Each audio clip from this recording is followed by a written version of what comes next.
Assalamualaikum warahmatullahi wabarakatuh. Salam guru penggerak, tergerak, bergerak, dan menggerakkan. Salam bahagia untuk semua Bapak Ibu semua. Di sini saya akan melaksanakan aksi nyata modul 174 mengenai tentang diseminasi budaya positif di lingkungan SMK Negeri 1 Sedan. Dengan saya Aulia Nur Rahman, CGP Angkatan 11 dari Kabupaten Kembang. Selamat menyaksikan.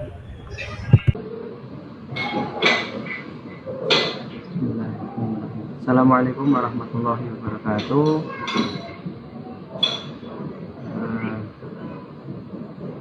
Terima kasih untuk teman-teman semua.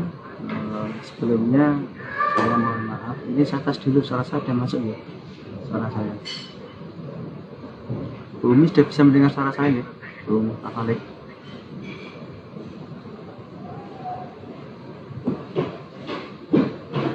Halo.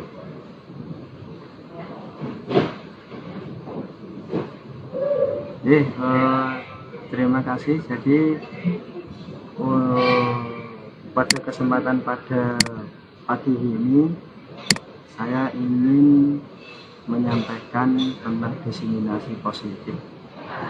Disiplin positif, di mana itu adalah salah satu program dari pendidikan guru penggerak. Jadi saya harus memberikan diseminasi kepada rekan-rekan semua mengenai tentang budaya positif. Seharusnya untuk kegiatan ini itu memang diadakan secara luring.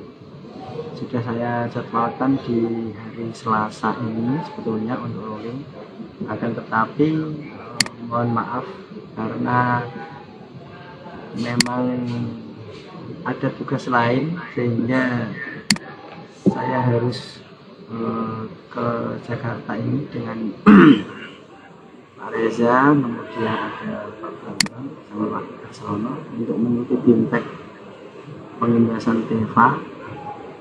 Jadi untuk kegiatan Zoom Meet-nya saya alihkan, kegiatan diseminasinya saya alihkan di daring, maaf. Semoga tidak mengurangi pesan yang akan saya sampaikan.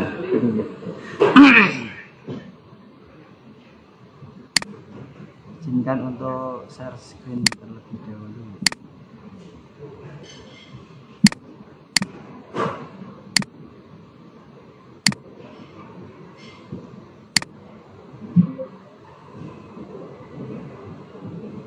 Sudah terlihat belum untuk PowerPoint saya? Baik Bapak Ibu, di sini saya akan mendiseminasikan materi program pendidikan guru penggerak, di mana yaitu adalah budaya positif. Saya dengan calon guru penggerak Aulia Nur Rahman, Angkatan 11 Kabupaten Kembang. Pada budaya positif ini, kalau di pendidikan guru penggerak itu pada modul 1.4, modul terakhir di 1.4. Ini merupakan aksi nyata yang harus dilakukan setiap calon guru penggerak sebagai bentuk pelaksanaan tugas diseminasi, dan juga sebagai bentuk bertukar pengetahuan dan pengalaman mengenai tentang budaya positif, gitu ya. Sebelum kita masuk ke materi, ini ada sedikit pembukaan ya. Jadi ayo tebak, kalau insinyur jadi guru, artis jadi guru, pengusaha jadi guru, ilmuwan jadi guru, guru jadi apa tuh? Ada yang bisa jawab enggak? Kalau guru jadinya apa?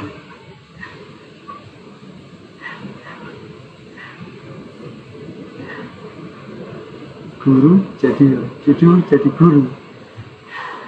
Sama ya, kalau saya keluar itu apa? Masuk ke dalam, naik ke atas, turun ke bawah. Kalau keluar kemana? Keluar itu ya keluar Pak. Nah ini untuk yang kedua, jadi ada berapa gambar wajah yang ada di tampilan. Nah, ini untuk melatih konsentrasi di pagi hari. Kalau jelas ini ada dua wajah ya, kemudian belakangnya ini juga ada dengan wajah, kemudian belakangnya lagi ada ya, nah ini adalah bentuk bagaimana kita bisa menangkap imajinasi dari apa yang kita lihat. Kalau kita melihatnya bahwa belakang itu adalah daunnya, kita melihatnya daun. Tapi kalau kita bisa melihat sisi yang lain, nah itu kita bisa melihat bahwa daun itu berbentuk wajah. Sama seperti halnya kita nanti kalau ingin mengetahui karakteristik murid atau anak ya. Jadi kita harus bisa melihatnya itu dari sisi yang lain, tidak hanya dari sisi yang sebelah saja. Maksudnya seperti ini. Jadi kalau misalkan ada guru salah satu teman kita itu menganggap bahwa murid A itu dia selalu terlambat, selalu mengantuk kalau di kelas. Kemudian kalau misalkan dari sudut pandang yang sisi kiri itu dia kurang disiplin. Tapi ketika kita melihat dari sisi kanan, ternyata dia kenapa mengantuk di sekolah, dia harus bisa membanting tulang bekerja. Itu bagaimana kita harus bisa mensikapi seperti itu. Begitu ya. Jadi kalau bisa kita melihat sesuatu itu dari beberapa sisi. Kalau kita melihatnya daun ya daun, tapi kalau kita bisa melihatnya dengan lebih hati tenang, pikiran tenang, konsentrasi, itu bisa melihat hal yang lain yang lebih indah. Nah ini kesepakatan kelas yang sudah saya buat. Jadi yang boleh dilakukan nanti yang pertama yaitu para peserta mengikuti destinasi dengan tertib, kemudian menghargai pendapat peserta yang lain, kemudian mengikuti kegiatan dengan aktif. Nah, yang tidak boleh dilakukan yaitu meninggalkan diseminasi sebelum waktunya selesai. Terus kemudian menyela peserta lain ketika berpendapat. Mungkin ada tambahan atau ada yang mau dikurangi dari kesepakatan yang sudah saya tampilkan. Kalau mau ditambah tidak apa-apa, kalau mau dikurangi juga tidak apa-apa. Misalkan ini terlalu berat ya, nanti dikurangi yang boleh dilakukan. Kalau yang tidak boleh dilakukan kok kurang Pak, tambahi ya, masalah gitu. Gimana dari Bapak Ibu guru, ada yang mau ditambahkan?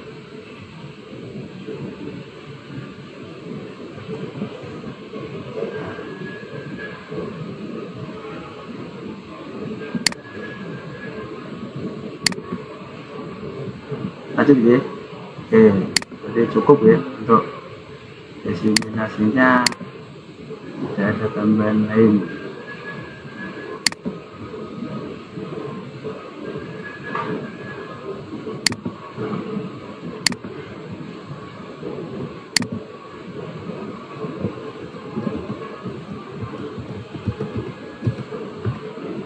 Nah ini ada pertanyaan pemantik. Pertanyaan pemantik yaitu yang pertama, apa ada ya yang ada di dalam pemikiran Bapak Ibu ketika mendengar budaya positif. Kemudian yang kedua, menurut pendapat Bapak itu bagaimana cara membangun budaya positif di sekolah?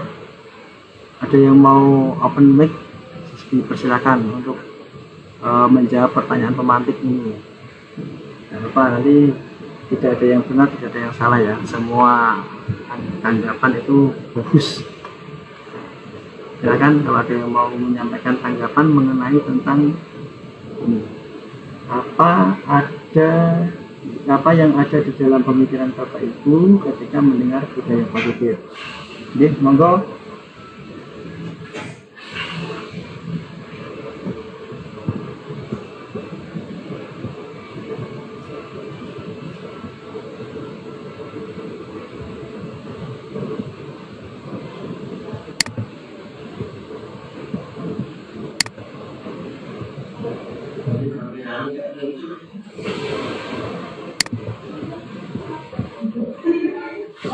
Thailand.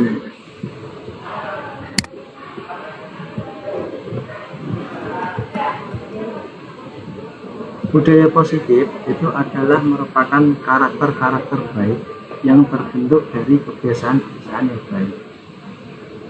Untuk membangun budaya positif itu diperlukan keteladanan, pembiasaan, dan lingkungan positif yang aman, nyaman, dan menyenangkan, serta kolaborasi dari seluruh warga sekolah. Jadi itu menurut saya, kalau budaya positif adalah karakter-karakter yang baik, yang terbentuk dari kebiasaan yang baik. Itu bagaimana membangunnya? Yang membangunnya yang pertama ya dengan keteladanan. Jadi kalau misalkan kita punya arah tujuan yang baik, itu harus diteladankan yang baik, terus kemudian harus dibiasakan. Karena kalau tidak terbiasa nanti takutnya budaya itu hanya seperti itu, pangsa pasar kayak itu, itu musiman. Kalau tidak terbiasa, kalau sudah terbiasa nanti bagaimanapun kondisinya, bagaimanapun situasi yang sedang murid lakukan, itu bisa melaksanakan budaya positif kalau sudah terbiasa ya. Seperti halnya contoh itu, murid kita itu masih banyak sekali yang ya mudah-mudahan tidak banyak, cuman yang saya temui itu salah satunya ketika saya tanya dia terlambat, kemudian saya tanya terkait dengan bangun pagi sholat subuh, itu hampir yang saya tanya itu ternyata dia tidak sholat subuh. Nah, itu kan termasuk salah satu pembiasaan diri sendiri yang dimana terkait dengan bangun pagi, kemudian mencakup pada akhlak mulia. Akhlak mulia kan salah satunya di situ.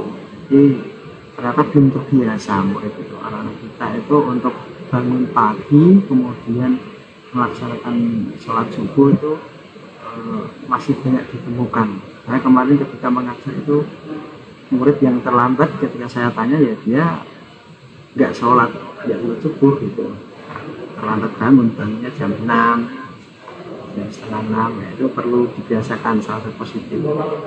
Yang mungkin sekarang itu kan di sekolah kita ya, budaya positif yang sedang jalan setiap hari dilakukan itu adalah sarapan pagi sama kebersihan, R5R. Nah, itu perlu pembiasaan dari murid-murid. Jadi kalau dia sudah terbiasa, nanti pasti akan melaksanakannya itu enak, tanpa ada paksaan, tanpa ada dorongan, tanpa ada punishment dari yang lain. Itu kalau misalkan sudah terbiasa itu enak. Nah, kemudian lingkungan positif yang aman, nyaman, dan menyenangkan itu penting sekali ya. Jadi untuk membangun budaya positif harusnya lingkungannya memang aman terlebih dahulu. Jangan sampai lingkungannya tidak aman, ya itu bagaimana kita bisa untuk membudayakan hal yang positif, terutama di dalam kelas. Kalau misalkan dalam kelas itu lingkungannya ada yang satu ikut pelajaran dengan hikmat, baik, semangat, tapi yang lainnya itu mengganggu, nah itu perlu dikondisikan. Kemudian dalam satu kelas juga bisa nyaman. Jadi kalau muridnya berangkat ke sekolah itu memang dia tidak ada beban ketika berangkat ke sekolah, dan juga menyenangkan. Jadi harapannya itu sini dia tidak ada ancaman dari pihak manapun, mengikuti pembelajaran dengan baik, ya, itu yang diharapkan, serta kolaborasi dari seluruh warga sekolah. Ini yang perlu lebih dikuatkan lagi dari warga sekolah, baik itu bapak ibu guru, kemudian karyawan, SATU, termasuk dari komite juga menyumbang untuk kegiatan itu. Ini kalau menurut filosofi Ki Hajar Dewantara, pendidikan itu bertujuan menuntun kekuatan kodrat murid untuk mencapai keselamatan dan kebahagiaan setinggi-tingginya. baik sebagai manusia maupun sebagai anggota masyarakat. Jadi kalau menurut filosofi dari Gajah Dewantara itu pendidikan adalah menuntun. Jadi setiap anak, setiap murid itu dia lahir punya kodratnya masing-masing, ya, punya kodrat masing-masing. Jadi itu yang harusnya dikembangkan, potensinya itu yang harus dikembangkan di situ. Kita menuntun anak tersebut untuk mencapai keselamatan dan kebahagiaan. Harapannya dia juga bisa nantinya akan siap untuk terjun di masyarakat. Karena capaian tertinggi dari seorang, apalagi kalau nanti laki-laki kemudian jadi bapak-bapak, ya, ibu-ibu yang perempuan, itu kan nanti semuanya pasti akan terjun di masyarakat. Nah, kalau misalkan selama di pendidikan di sekolah mereka tidak dibiasakan untuk bersosial atau bagaimana mengikuti budaya yang ada di masyarakat, nanti kan dia pasti sulit untuk mengikuti. Karena cenderung kalau misalkan murid atau anak itu sudah mempunyai sifat introvert, ya, atau menyendiri, itu bahkan untuk bertemu dengan tetangga aja sulit. Kok tetangga, bahkan untuk bertemu dengan keluarga itu juga kadang masih malas. Nah itu bagaimana nanti seorang guru kita, ya, di dalam mendidik, di dunia pendidikan itu juga harus melatih bagaimana murid itu nanti bisa open mic, ya, bisa public speaking di luar, bisa mengikuti budaya-budaya yang ada di desanya, di masyarakat. Itu yang penting juga. Kemudian pendidikan hendaknya menciptakan ruang bagi murid untuk bertumbuh secara utuh agar mampu memuliakan dirinya dan orang lain serta cakap mengatur hidupnya dengan tanpa terperintah oleh orang lain. Nah, ini tadi tanpa ada terperintah oleh orang lain. Jadi ya itu tanpa ada paksaan itu tadi. Ya, menciptakan ruang murid agar bertumbuh secara utuh, ya, yang jelas bisa memuliakan dirinya sendiri dan orang lain. Itu yang penting, gitu. Kalau tidak bisa mengerti diri sendiri, bagaimana bisa mau mengerti orang lain, gitu. Jadi tujuannya pada kali ini yaitu yang pertama memahami konsep disiplin positif, nilai kebajikan universal, teori motivasi, kebutuhan dasar manusia, dan restitusi untuk menciptakan budaya dan lingkungan positif di sekolah. Yang kedua yaitu memahami peran guru untuk membangun budaya positif dengan menerapkan disiplin positif pada murid. Ini adalah tujuannya, ada dua, ya. Yang pertama itu konsep disiplin, kemudian yang kedua adalah peran guru untuk membangun budaya dengan menerapkan disiplin positif. Nah ini bagannya, yaitu dari budaya positif, kemudian itu ada disiplin positif, kemudian teori motivasi, hukuman, penghargaan, dan restitusi, kemudian ada keyakinan kelas, kebutuhan dasar manusia, 5 posisi kontrol, dan segitiga restitusi. Nah, di disiplin positif itu ada dua. Yang pertama itu teori kontrol sama nilai kebajikan universal. Di 5 posisi kontrol itu yang pertama adalah penghukum, pembuat merasa bersalah, sebagai teman, pemantau, dan manajer. Untuk segitiga restitusi sendiri itu ada 3, ya. Yang pertama yaitu menstabilkan identitas, validitas tindakan yang salah, dan menanyakan keyakinan. Ya, jadi berkaitan budaya positif. Ya, kemarin ada yang tanya antara budaya dan disiplin positif itu apa bedanya. Jadi kalau disiplin positif itu merupakan salah satu poin dari budaya positif. Kalau disiplin positifnya itu adalah masuk ke dalam poin budaya positif.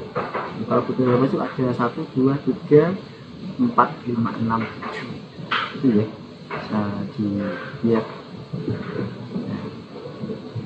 Nah ini yang sebenarnya harus bisa dilakukan secara luring, ya. Jadi teori kontrol.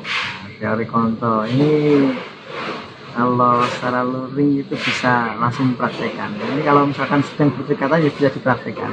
Coba Bapak Ibu bayangkan bahwa Bapak atau Ibu menyimpan sesuatu yang sangat berharga di dalam kepalan tangan. Kemudian saya mencoba dengan segala cara untuk membuka kepalan tangan Bapak atau Ibu dengan cara membujuk, menghardik, mengintimidasi, memarahi, menggoda, menggelitik, bahkan sampai menawari uang. Nah, itu dari kontrol.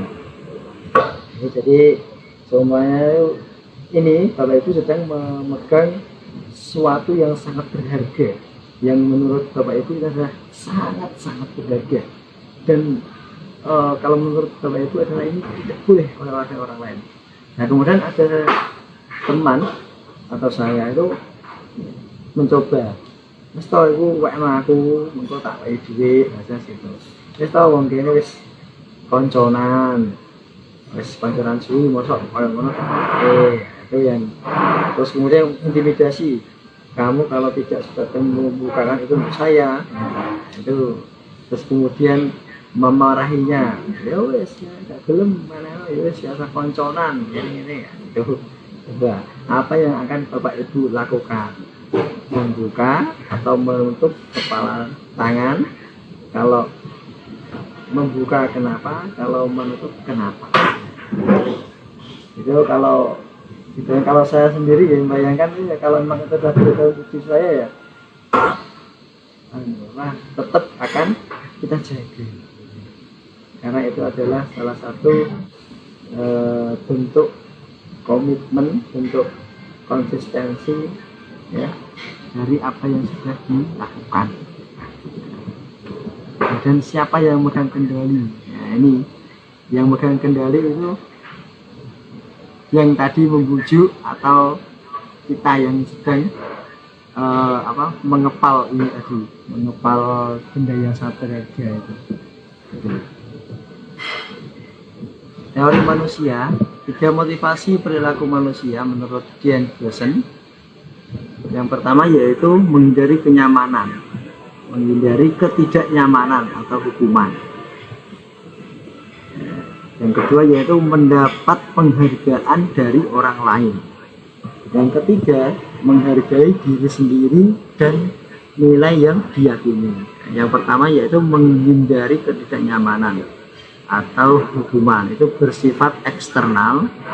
Mendapat penghargaan dari orang lain itu bersifat eksternal juga.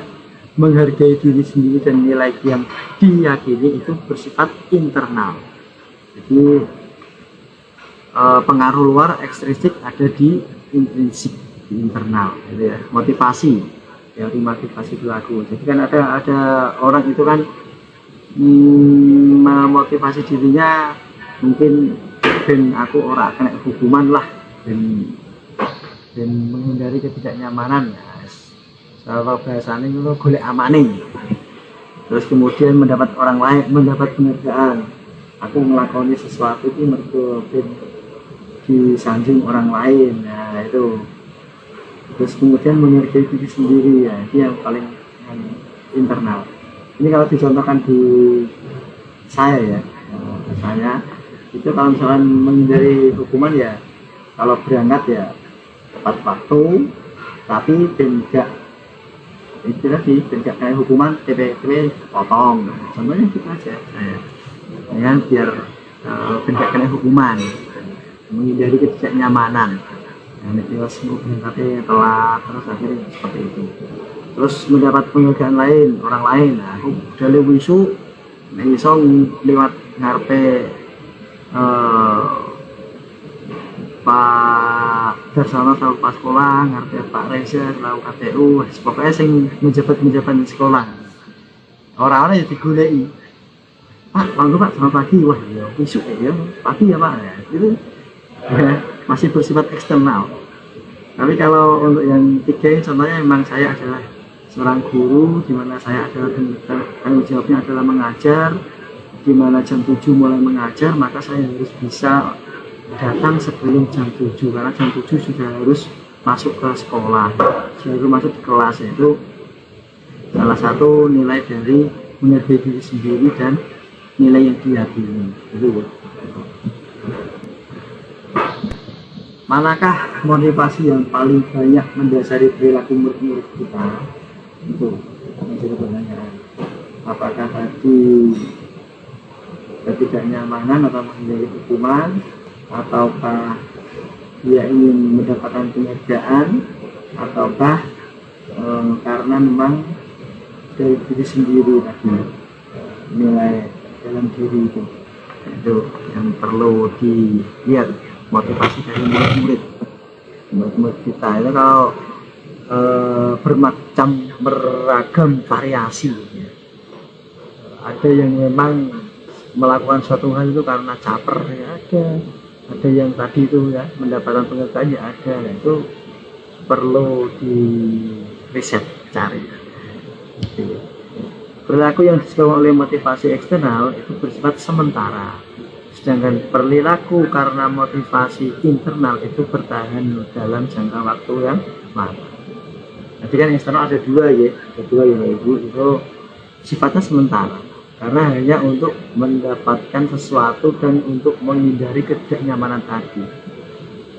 Tapi kalau misalkan itu dari internal ya, memang itu adalah mulai dari diri, nilai dalam diri kita sendiri, itu pasti akan bertahan lama karena menganggapnya bahwa itu memang ya itulah tanggung jawab kita. Anak murid itu tanggung jawabnya adalah belajar, ya udah mereka akan mengikuti pembelajaran, entah itu diterpa angin kanan, angin kiri, atas bawah, samping sudut penjara, barat daya, itu pasti dia akan mempunyai konsistensi yang bagus. Tapi ketika murid itu mengikuti hanya karena ada penghargaan ya, kalau misalnya sudah capai penghargaannya ya nanti bisa jadi hilang, bisa jadi ya nanti semakin tidak terkontrol nanti malah ya. Kemudian nilai kebajikan universal. Nilai kebajikan universal itu adalah sifat-sifat positif manusia yang disepakati bersama sebagai tujuan mulia yang ingin dicapai. Contoh dari nilai kebajikan yaitu profil pelajar Pancasila ya, yang meliputi ada 6 dimensi ya. 1 itu beriman, bertakwa kepada Tuhan Yang Maha Esa dan berakhlak mulia. Yang kedua yaitu mandiri. 3 bergotong royong, 4 berkebinakaan global, 5 bernalar kritis, sama kreatif. Nah ini kalau ingin ngapal ke ya bisa langsung jadi lagu gitu ya ada. Terus kalau sini ada makan roti manis ya, tapi kalau makan ya mandirinya pertama ya, makan roti manis. Dian Gosen 1998 mengemukakan bahwa dengan mengaitkan nilai-nilai kebajikan yang diyakini seseorang, maka motivasi intinya akan terbangun untuk mencapai tujuan mulia yang diinginkan.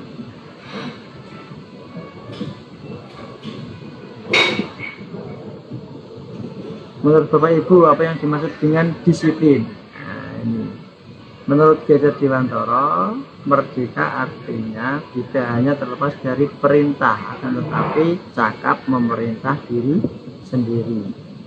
Disiplin diri adalah cara mengontrol diri untuk memilih tindakan yang mengacu pada nilai-nilai yang dihargai agar tercapai tujuan yang diinginkan. Jadi, disiplin diri terbentuk berdasarkan motivasi intrinsik. Jadi intrinsik ya, motivasi intrinsik.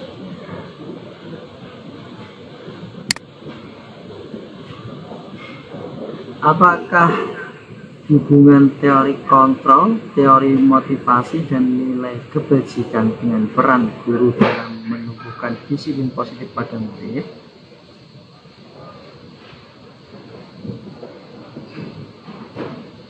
Perilaku murid hanya dapat dikontrol oleh diri murid itu sendiri. Guru berperan menumbuhkan disiplin positif pada murid dengan cara membangun motivasi intrinsik melalui nilai-nilai kebajikan yang mereka yakini. Ya. Jadi ya itu tadi, perilaku murid yang dapat dikontrol oleh diri murid itu sendiri sebenarnya. Ya, guru hanya menumbuhkan disiplin positif, motivasinya adalah di intrinsiknya. Ya. Jadi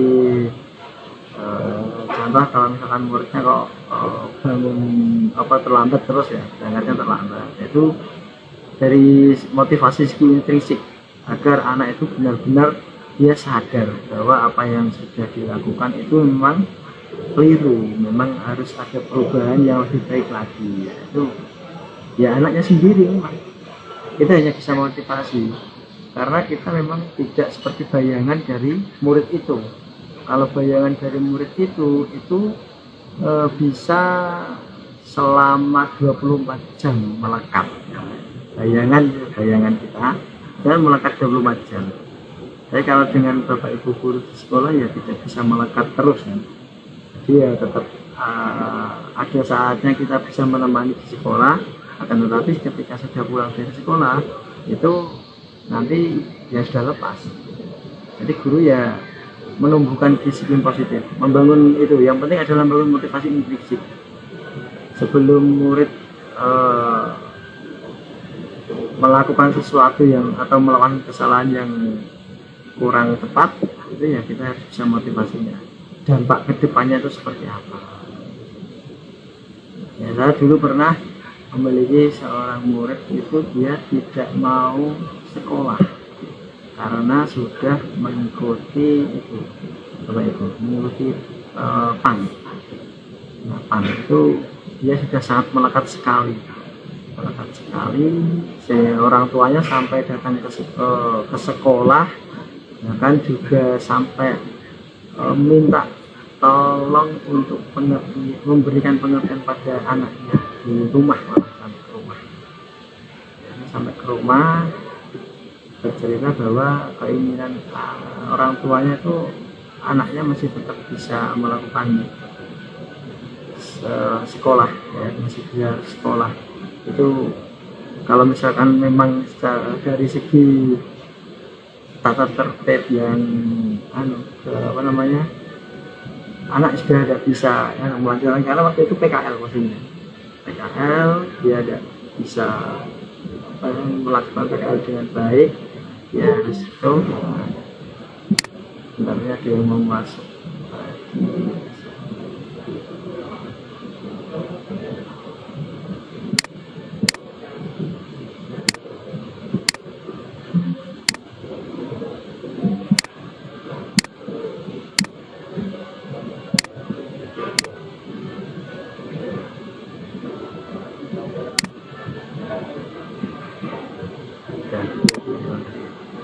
Jadi itu. Jadi setelah saya dekati, saya motivasi sampai akhirnya sekarang sudah lulus, ya. Kalau ketemu ya masih bagus hubungan emosionalnya. Sekarang bahkan sudah berlayar, ya. Sekarang ikut berlayar. Itu ternyata memang membangun motivasi intrinsik itu perlu gitu. Ya. Jadi meyakinkan anak ketika nanti dia kalau misalkan melakukan seperti ini, kedepannya itu seperti apa. Itu yang kadang murid itu hanya berpikir secara jangka pendek, kurang jangka panjang. Itu ya. Kemudian kita masuk ke hukuman, konsekuensi, dan restitusi. Hukuman itu bersifat tidak terencana, hanya satu arah, tanpa melalui kesepakatan, dan tidak relevan dengan kesalahan yang dilakukan. Hukuman dapat menyakiti murid secara fisik maupun psikis. Gitu. Itu adalah hukuman. Konsekuensi bersifat terencana berdasarkan kesepakatan antara guru dan murid. Murid tetap merasa tidak nyaman, tapi dalam jangka waktu pendek. Konsekuensi sifatnya relevan, logis dengan kesalahan yang dilakukan. Itu yang dibutuhkan ya. Kalau menurut dosen 2004, restitusi adalah proses menciptakan kondisi bagi murid untuk memperbaiki kesalahan mereka sehingga dapat kembali kepada kelompoknya dengan karakter yang lebih kuat. Restitusi mengajarkan murid untuk mencari solusi atas permasalahan mereka, berpikir tentang keyakinan diri dan bagaimana memperlakukan orang lain. Nah, ini perbedaannya ya, hukuman, konsekuensi, sama restitusi.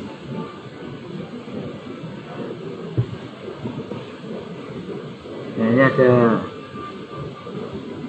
soal mencatat 100 kali di dalam buku kalimat saya tidak akan terlambat lagi karena terlambat sekolah. Itu termasuk hukuman atau konsekuensi. Yang kedua, hukuman ya. Nah, terima kasih Pak. Kemudian yang kedua, lari mengelilingi lapangan basket 2 kali karena terlambat tidak hadir di sekolah. Hukuman atau konsekuensi? Hukuman. Kehilangan 10 menit jam istirahat untuk mengerjakan tugas karena terlambat datang dan tertinggal pelajaran selama 10 menit. Itu berarti konsekuensi. Oke. Nah, yang keempat, membersihkan WC sekolah karena mematahkan pensil kawannya. Hukuman, lari mengelilingi lapangan basket 2 kali karena terlambat 10 menit untuk pelajaran produktif. Nah, konsekuensi. Nah, gitu ya. Nah, jadi ini ya, hukuman sesuatu yang akan menyakitkan terjadi karena sesuatu yang terjadi.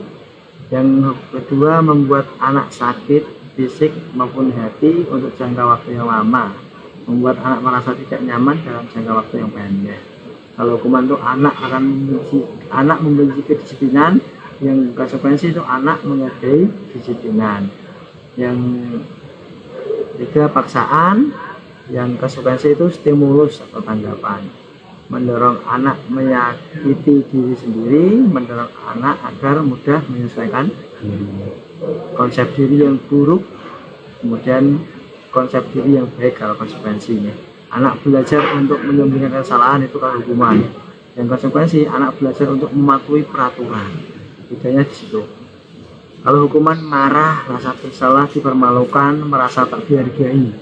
Ya, kalau konsekuensi itu kehilangan hak, dibuat tidak nyaman, diasingkan untuk sementara atau tempor.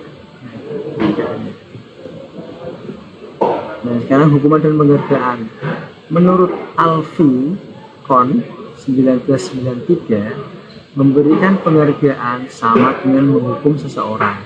Penghargaan efektif untuk jangka pendek, tetapi menimbulkan ketergantungan jika diterapkan pada jangka panjang. Itu tadi ya, penghargaan yang saya tadi sudah sampaikan. Kalau ada penghargaan pasti dia sementara, terus sebagai ketergantungan kalau jangka panjang. Kalau misalkan sesekali penghargaan misalkan ya, bisa mendapat nilai 100 pada mapanya Ibu, kemudian dikasih hadiah berupa peralatan atau mungkin berupa uang. Itu nanti motivasinya ya bentuk dapat duit, bentuk duit nanti ya, gitu. Nanti jangka panjangnya seperti itu, nyandu. Malah nanti takutnya kalau misalkan dia dapat nilai 100 lagi terus mas nagih, Bu uangnya, Bu hadiahnya, ya seperti itu nanti takutnya. Ya. Dampak penghargaan, satu, tidak efektif karena menimbulkan ketergantungan. Yang kedua, menimbulkan rasa iri dan menciptakan persaingan. Mesti kok wong kuai, ya kan? Tuh. Kemudian yang ketiga yaitu menurunkan kualitas dan mematikan kreativitas. Ini tadi akhirnya ya paling ya gue sih menang, paling ya gue sih menang ya. Seperti itu nanti dampak dari penghargaan.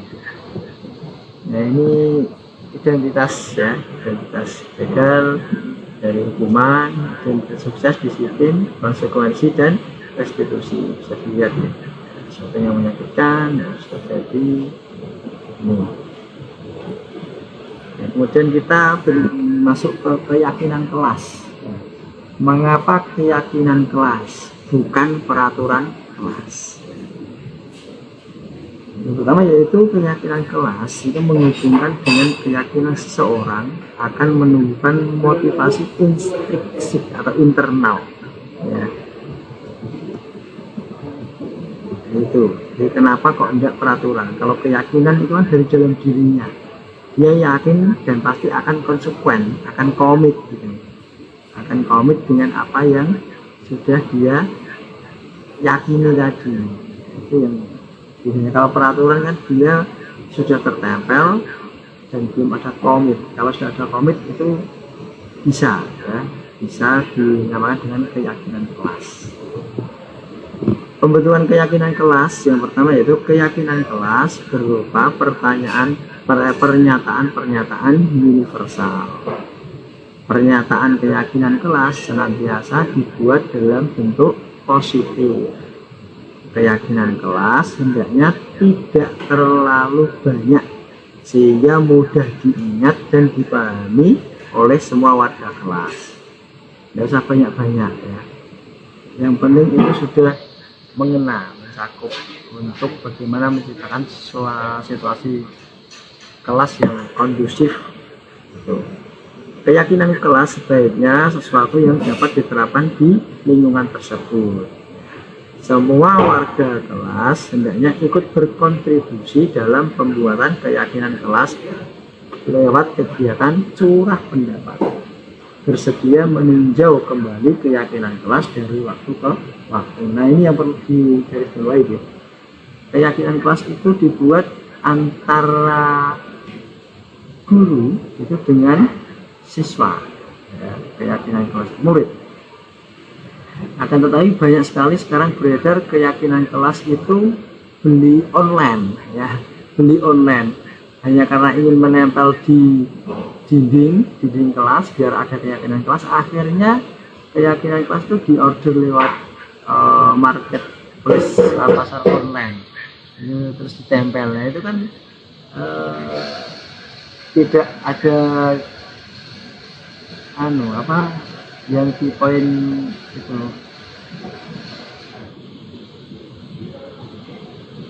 tidak banyak ini ya. Di lingkungan tersebut semua warga kelas hendaknya berkontribusi ya. Yang poin ini, semua warga kelas hendaknya ikut berkontribusi dalam pembuatan keyakinan kelas lewat kegiatan curah pendapat. Nek tuku online jadi ini berarti kan dia tidak mengikuti, tidak berkontribusi. Jadi ya kan berarti dipaksa untuk meyakini. Nah, itu tidak dari dalam internal, tidak dari insting, di dalam meyakini. Kalau itu gitu, itu yang pembentukan keyakinan kelas yang perlu diperhatikan.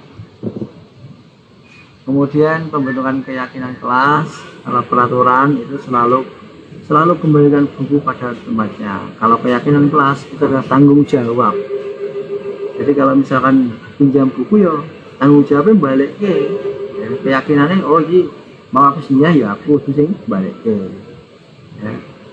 Kata-katanya selalu kan, kalau selalu kembalikan buku ke tempatnya, nah itu kan dia masih peraturan, orang dari dalam diri sendiri. Saya kalau keyakinan tanggung jawab, saya yang pegang buku, yang bawa buku ya saya harus mengembalikannya.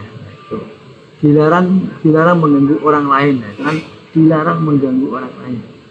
Keyakinannya menghormati orang lain, itu aja keyakinannya. Hadir di sekolah 15 menit sebelum pembelajaran dimulai, menghormati orang lain, berkomitmen. Dilarang melakukan kekerasan, keselamatan, kemudian menghormati orang lain. Dilarang menggunakan narkoba, nanti di kesehatan juga itu ya. gunakan masker dipakai untuk kesehatan, untuk keselamatan gitu. Nah ini kita masuk ke dalam 5 kebutuhan dasar manusia ya. Jadi yang pertama yaitu ada untuk bertahan hidup ya, 5 kebutuhan manusia yang pertama ada bertahan hidup ya. Mangan gurep gumangan ya, apa balik gitu tidak balik mangan gurep gumangan ya. Yang pertama itu bertahan hidup, kemudian yang kedua ada penguasaan, yang ketiga kasih sayang dan rasa terima kasih, kebebasan dan kesenangan. 5 kebutuhan dasar yang dasar sekali, dasar.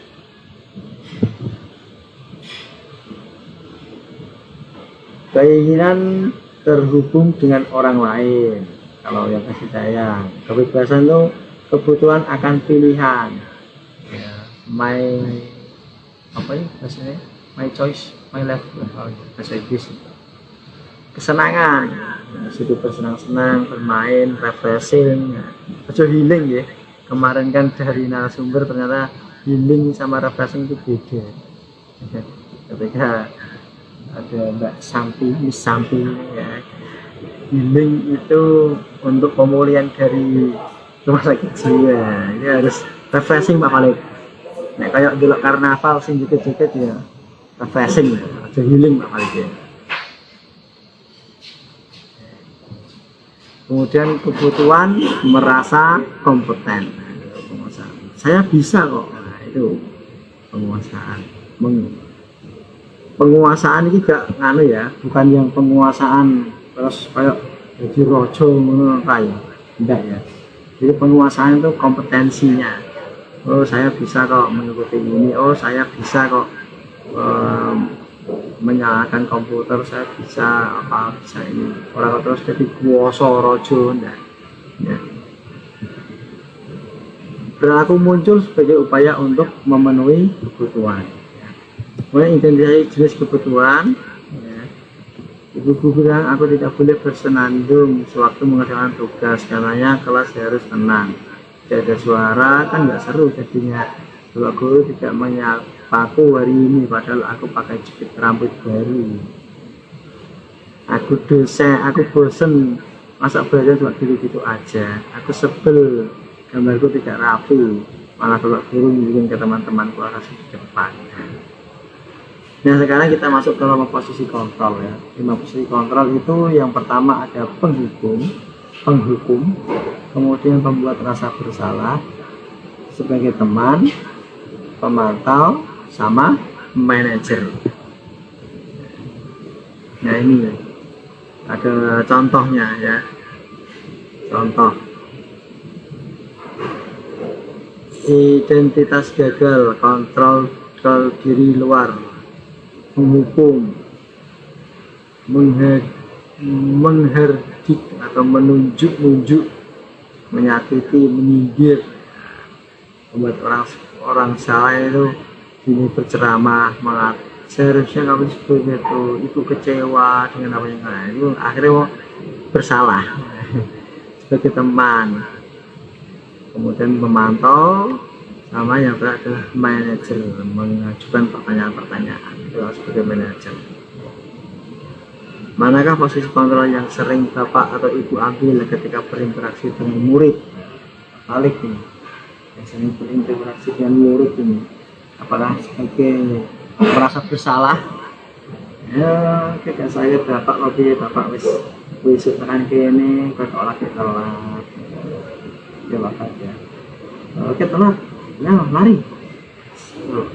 Sebagai penghukum apa sebagai manajer ya korek tanya-tanya oleh. Ya, jadi telat kenapa?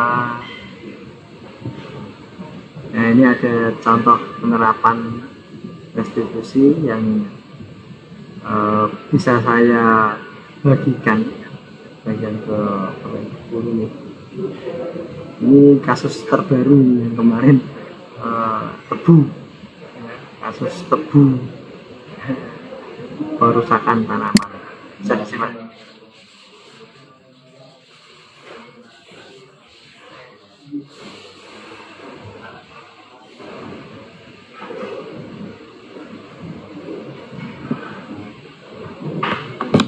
ada suara mengalirnya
itu ya Bapak Ibu. Jadi komitmen itu konsekuensi, komitmen yang harus dipegang.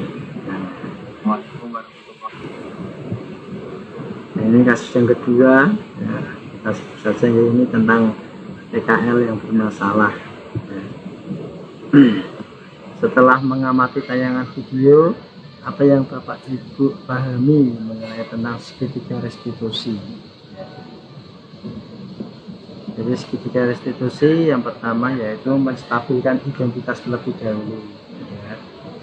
Kemudian validasi tindakan yang salah ya. Kemudian ada yang terakhir yaitu menanyakan keyakinan. Yang pertama stabil identitas mulai permasalahan dari dulu, tindakan yang salah itu ditanyakan. Kemudian yang terakhir itu keyakinan nih ya. Keyakinannya bahwa dari apa yang sudah dilakukan itu nanti dia tidak akan mengulanginya lagi, keyakinan. Kemudian langkah menstabilkan identitas yaitu kita semua akan melakukan hal terbaik yang bisa kita lakukan itu dari kuartalnya. validasi tindakan atau validate ke misbehavior. Semua perilaku memiliki alasan, ya, alasannya mau pengen dijak koncone, ya, pangan bareng di kelas, ya. Ya, terus menanyakan keyakinan kita semua memiliki motivasi internal. Nah ini, kamu tentu punya alasan mengapa melakukan itu pasti tidak salah. Ada cara yang lebih efektif untuk apa yang kamu butuhkan. Ya, stabilitas, setiap orang pasti pernah melakukan kesalahan. Kamu bukan satu-satunya yang pernah melakukan itu. Kemudian yang terakhir itu keyakinan kelas. Keyakinan kelas apa yang telah kita sepakati, kamu ingin seperti apa, ya. Jadi kenapa bentuknya itu segitiga tidak berlingkar, karena dia memiliki sudut tajam, ya, dimana dia ada ujung. Jadi berujung, harus selesai, ya, dengan tiga, ya, ada stabilitas identitas, validasi tindakan, menanyakan keyakinan, itu harapannya selesai, ya, tombak menjadi tombak. Ya, gitu. Ini ada refleksi pemahaman baru apa yang Bapak Ibu dapatkan setelah mengikuti kegiatan diskusi terkait materi budaya positif. Nah, ini bisa dituliskan, ya. Tuliskan besok kalau sudah kembali dari Bintek, nanti ya saya tanyakan refleksinya. Atau mungkin ada yang menyampaikan refleksi dari apa yang sudah tadi diketahui tentang materi budaya positif.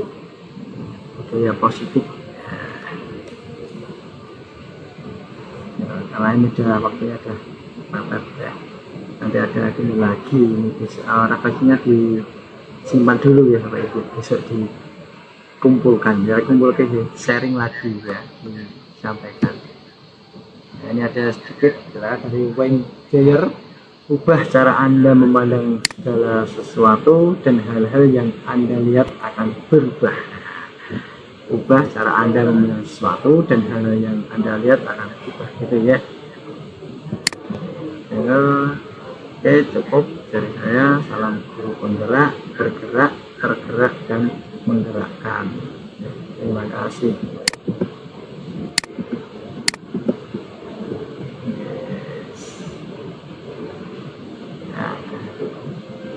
Terima kasih untuk Bapak Ibu semua yang sudah mengikuti diseminasi budaya positif, ya. Jadi mohon maaf kalau misalkan kurang maksimal, karena memang tidak bisa secara luring, ya, bisa secara daring, dan saya berterima kasih sekali atas partisipasi dari Bapak Ibu semua.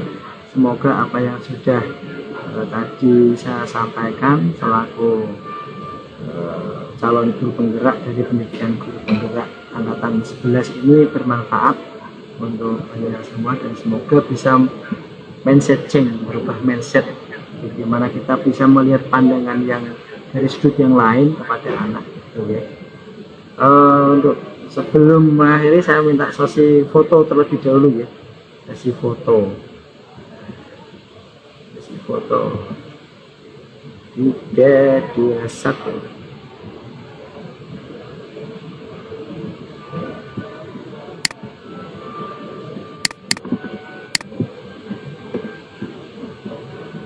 Oke, cukup. Saya ucapkan terima kasih. Mohon maaf kalau ada kesalahan, ya Bapak Ibu. Wassalamualaikum warahmatullahi wabarakatuh. Waalaikumsalam.